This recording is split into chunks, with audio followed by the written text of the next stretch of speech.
Welcome to this tutorial. In this tutorial, I'll show you how you can disable other people from sharing your story into their story. So if you want your story to not be shared by others in their story, then you need to follow these simple steps.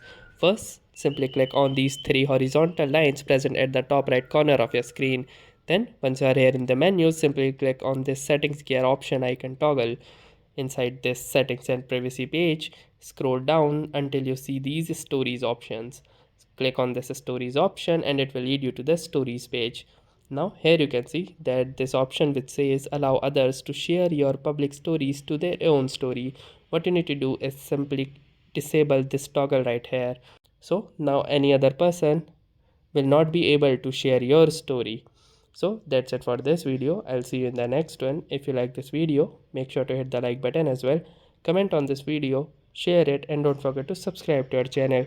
Thank you for watching and have a nice day.